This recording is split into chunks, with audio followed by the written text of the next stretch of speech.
Maharashtra bulletin, नई सोच नई दिशा। संरक्षक मंत्री जयकुमार रावल ने उद्यमियों से धुले आकर निवेश करने की अपील करते हुए कहा कि आपका स्वागत लाल कालीन बिछाकर किया जाएगा। राज्य के उद्योग निदेशालय द्वारा 28 अप्रैल को शहर के टॉप लाइट रिसोर्ट होटल में एक दिवसीय औद्योगिक निवेश सम्मेलन आयोजित किया जाएगा। सम्मेलन के उद्घाटन समारोह में मंत्री चंद्रशेखर बावनकुळे ने जानकारी दी है। समोर न्यायचा आहे, उद्योजकाला समोर न्यायचा आहे।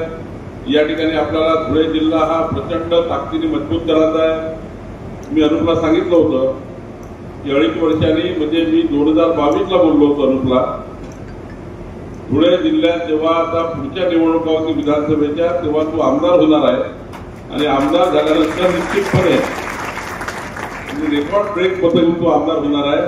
आमदार झाल्यानंतर जेव्हा मी येईल तेव्हा उद्योजक समिटाला येईल, तोपर्यंत तू आमदार होऊन पूर्ण त्या ठिकाणी खऱ्या अर्थाने आपला धुळे जिल्हा पुढे नेण्याचा स्वप्न संकल्प जो अनुप अग्रवाल ने केला तो पुढे नेण्याकरता ही उद्योजकता समिट आहे।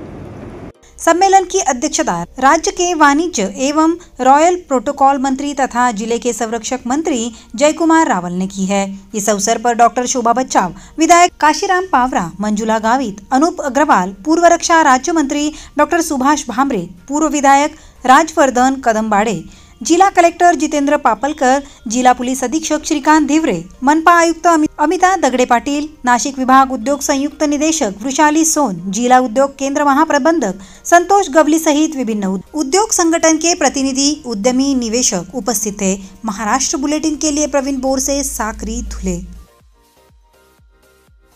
महाराष्ट्र बुलेटिन यूट्यूब चैनल को शेयर करें, सब्सक्राइब करें, बेल आइकॉन पर क्लिक करें।